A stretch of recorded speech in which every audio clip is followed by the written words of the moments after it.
thoughts and our prayers go to our brothers and sisters in the Upper West region. Let's move on now. Bells have played an integral role at many quiz competitions such as the National Science and Maths Quiz. However, the competition is sometimes faced with confusion over the simultaneous pressing of the bells. Now, what if there's a buzzer that detects the first signal it receives after the system is alarmed, disabling other subsequent presses? Well, on Tech Thursday, Love FM's Kwesi Deborah speaks with Nutifafa Yao Agbeno Efunam and Dr. Brichum Echana of the Department of Physics at KNUST, who have developed a simple solution.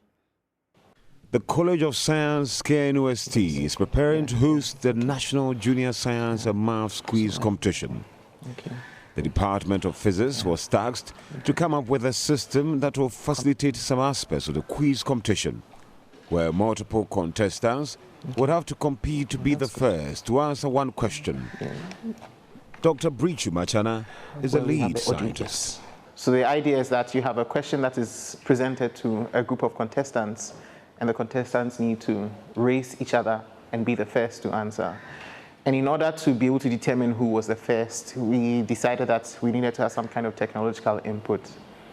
And so when that was done, we came to the department and then we sat down to decide on what systems were available.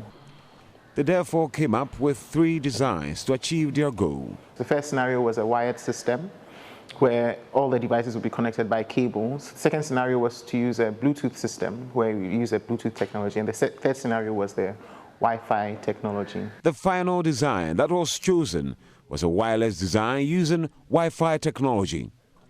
It doesn't require the use of cables, which can be messy to set up.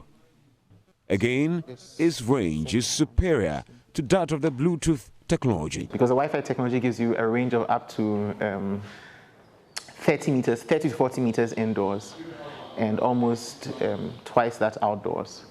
So we use the Wi-Fi technology. And so as you see here, this system, we've tested it indoors, and it's with the largest rooms that we have, looking at up to almost 30 meters, and you have connectivity.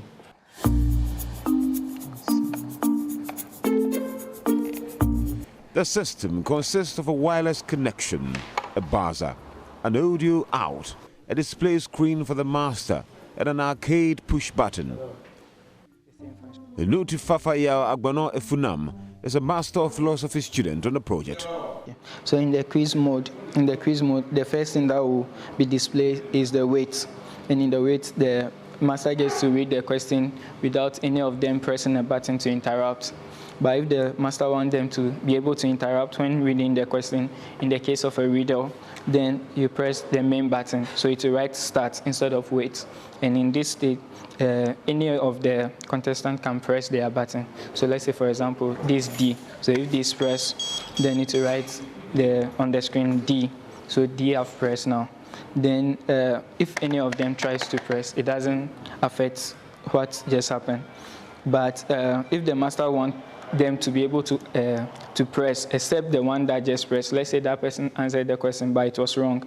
So the rest who should have the opportunity to answer that same question, then the master can just press next.